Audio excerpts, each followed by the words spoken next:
नमस्कार। प्रभा साक्षी पॉडकास्ट में आप सभी का स्वागत है। आज के इस पॉडकास्ट में हम समझेंगे कांग्रेस के ट्राई टेस्टेड और सुपरहिट हारने वाले फॉर्मूले को और जानेंगे कि कैसे हर हार के बाद पार्टी में और अधिक मजबूत हो जाता है गांधी परिवार। तो आइए सुनते हैं आज के इस पॉडकास्ट को। लेकिन उससे पहले अगर आपने हमारे चैनल को सब्सक्राइब नहीं किया है तो जरूर कर लें, ताकि आप रोज ऐसे ही इंटरेस्टिंग और जानकारीपूर्ण पॉडकास्ट सुन सकें। जीत के जोश में जरूरी आवाजें दब जाया करती हैं और हार वो आईना है जो ऐसी बातों को खाद पानी मुहैया कराता है। लेकिन देश की सबसे पुरानी पार्टी के भीतर हर हार इसको चलाने वाले परिवार की स्थिति को और मजबूत करता जाता है। हम बात कर रहे हैं कांग्रेस की और गांधी परिवार की। उत्तर प्रदेश समेत 5 राज्यों के विधानसभा चुनावों में भाजपा ने शानदार प्रदर्शन करते हुए 4-1 से विजय हासिल की। लेकिन इसके ठीक विपरीत कांग्रेस पार्टी ने पंजाब राज्य को भी गंवा दिया और इसके साथ ही उसके विपक्षी दल के तमगे को भी अब खतरा महसूस हो रहा है। कांग्रेस की हार पर बीजेपी तंज कसते हुए कहती है कि चुनाव कैसे हारते हैं ये कांग्रेस से सीखा जा सकता है। बिहार हो, बंगाल, असम हो या पंजाब, कांग्रेस लगातार हर हार के साथ अपने ही खराब प्रदर्शन के नए कीर्तिमान स्थापित कर रही है।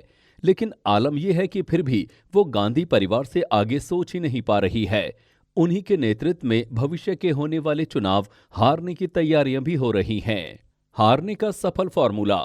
एक म्यूनिसिपल का इलेक्शन भी कांग्रेस जीतने में कामयाब हो जाती है तो इसका श्रेय रणदीप सुरजेवाला राहुल गांधी के कुशल क्षमता और सोनिया जी के मार्गदर्शन को देने से नहीं चूकते।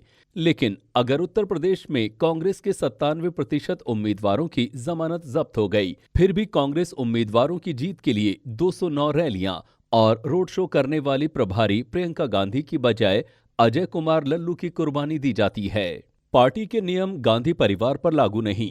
चुनाव हारने के बाद सोनिया गांधी ने अपने 5 प्रदेश अध्यक्षों के इस्तीफे ले लिए। वो 5 राज्य जहां पर चुनाव हुए और कांग्रेस पार्टी हार गई, इनमें नवजोत सिंह सिद्धू का नाम भी शामिल है, जिन्हें बड़े जोर शोर के साथ गांधी परिवार ने ही पीसीसी अध्यक्ष बनाया था। एक समय सिद्धू के मन में वो गलतफहमी भी गांधी परिवार ने ही डाली थी कि वो अगले मुख्यमंत्री भी हो सकते हैं। जिन 5 राज्यों के प्रदेश अध्यक्षों से इस्तीफा लिया गया है, उनमें से 3 को तो अपने अध्यक्ष होने का पता ही तब चला जब उनसे इस्तीफा मांगा गया। लेकिन ना तो अपने बेटे पर सोनिया गांधी ने कोई कार्रवाई की और न ही अपनी बेटी से इस्तीफा लिया है। गांधी परिवार का मानना है कि पार्टी को इन राज्यों में जो हार मिली है उसके लिए ये नेता जिम्मेदार हैं। पुनर्जीवित करने की योजना। यदि कांग्रेस अपने पुनरुद्धार के लिए एक यथार्थवादी योजना को लागू करने के बारे में गंभीर है तो ऐसे 4 महत्वपूर्ण कारक हैं जिन्हें पार्टी को ध्यान में रखना होगा। पहला, कोई भी कोर्स करेक्शन तब तक संभव नहीं होगी जब तक कि पार्टी नेतृत्व के मुद्दे पर स्पष्टता जैसी बात ठोस तरह से हो। पिछले 3 वर्षों से जब से राहुल गांधी ने पार्टी अध्यक्ष के रूप में इस्तीफा दिया है, तब से आगे की राह में स्पष्टता की कमी साफ दिखती है। राहुल गांधी नेहरू गांधी परिवार से आगे बढ़कर नेतृत्व की जरूरत का संकेत देते नजर आए।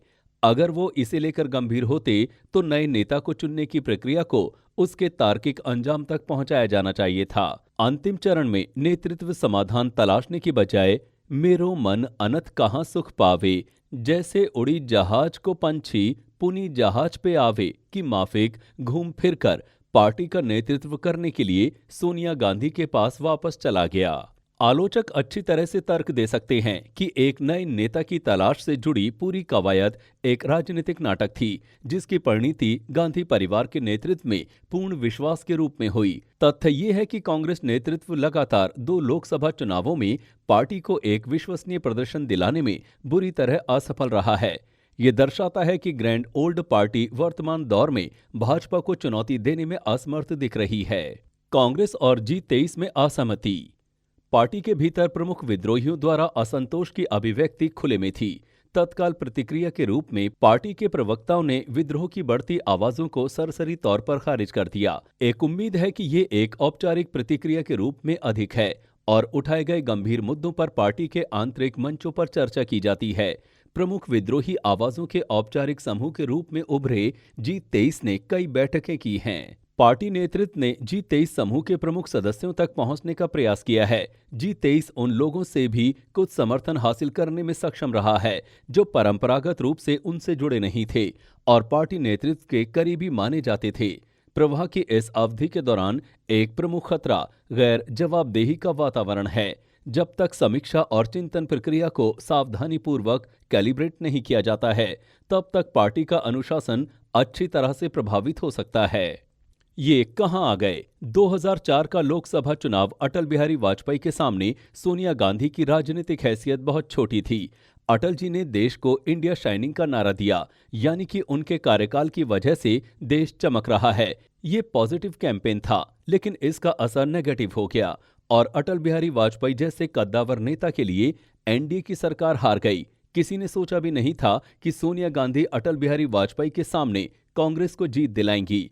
उन्हीं के फॉर्मूले पर एनडीए की जगह यूपीए बनेगी। इसके साथ ही उसके अंतर्गत एक गठबंधन की सरकार देश में बनेगी। ये सोनिया गांधी के युग की शुरुआत थी और गांधी परिवार के शीर्ष पर आने की वापसी। लेकिन इस मामले में राहुल गांधी का ट्रैक रिकॉर्ड तो श्रीलंका के मशहूर बल्लेबाज मारवन अट्टापट्टू से भी खराब है, जिनके नाम टेस्ट मैच में शतक से ज्यादा 0 पर आउट होने का रिकॉर्ड है। राहुल गांधी 17 दिसंबर 2017 से लेकर 3 जुलाई 2019 तक पार्टी अध्यक्ष रहे।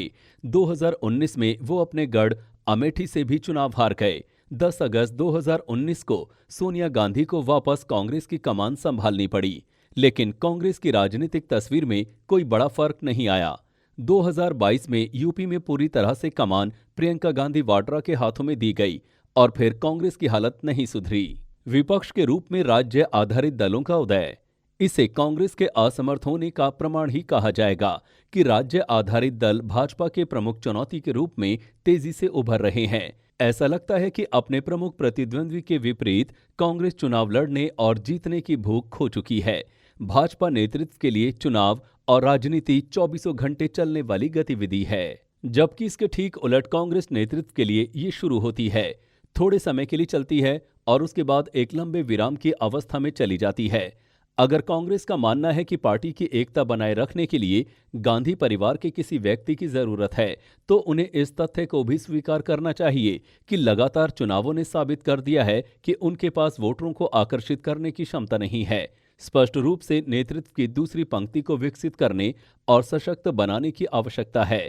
इस दूसरी पंक्ति के भी 2 महत्वपूर्ण बिंदु हैं। पहला, उन्हें वास्तव में जन आधारित नेता होने की जरूरत है, जिनके पास चुनाव जीतने और अभियान का सफलतापूर्वक नेतृत्व करने का ट्रैक रिकॉर्ड हो। दूसरा, इस दूसरी पंक्ति का राज्य स्तर पर उपस्थिति होनी चाहिए, जहां कांग्रेस को अपने आधार का निर्माण करने की आवश्यकता होगी। कांग्रेस के लिए यह महसूस करना भी महत्वपूर्ण है कि वो महज एक राजनीतिक मंच नहीं है जो केवल भाजपा के एजेंडे पर प्रतिक्रिया दे। इस तथ्यों और आंकड़ों के आधार पर दिखाई देने वाले नीतिगत विकल्पों और एक विस्तृत कार्य योजना पर ध्यान केंद्रित करने की आवश्यकता होगी।